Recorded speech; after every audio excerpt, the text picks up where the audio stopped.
So our first case is an 8-year-old boxer, and this dog collapsed in the park an hour ago whilst out walking with his owner.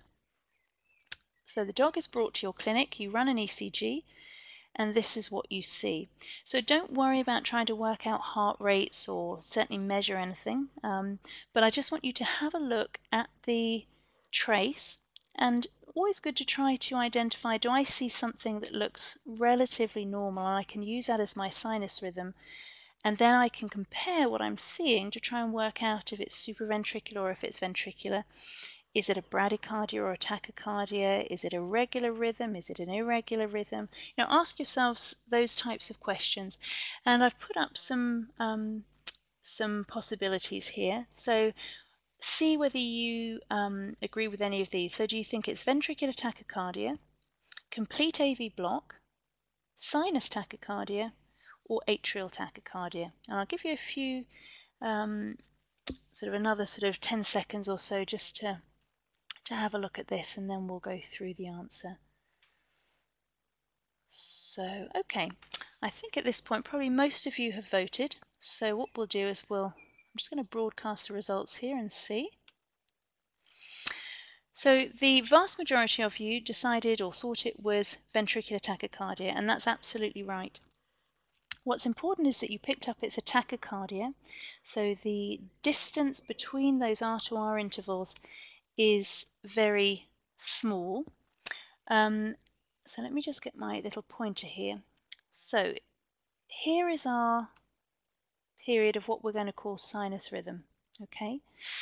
Now, because this is measured at 25 millimeters per second, it's quite a fast paper speed and it's a fast heart rate, so everything looks bunched together. What you might like to do in this situation is run it at 50 millimeters per second, spread everything out, it'll be much easier to see. But anyway, this is a real life example, that's what we measured it in. And you can see here that we have probably 7 or 8 sinus beats, and then all of a sudden the rhythm changes. It becomes faster, but our QRS complex looks very different to these. So that's how we know that this is not an atrial tachycardia. We know that it's got to be a ventricular tachycardia because the QRSs are wide and bizarre and they look different. We also know that it's not a bradycardia, so it's not complete AV block, because that would give us a very slow rhythm, which this clearly is not. So this is over 300 beats per minute here. For those of you that have an interest in cardiology and know a little bit about boxers, you'll know that they are prone to ventricular tachycardia as part of their dilated cardiomyopathy spectrum.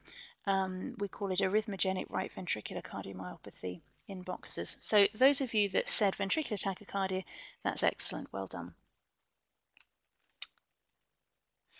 So what are we going to do in this situation? Well, if you were presented an ECG like the one we've just looked at, clearly we're not going to send that dog home with just oral medications. That has to be dealt with as an emergency right there and then if you can.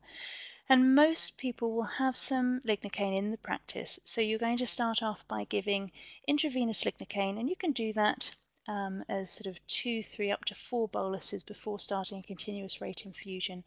And that's a pretty effective drug to control that rapid, really malignant looking ventricular tachycardia. If we don't control it, that dog's at high risk of sudden death.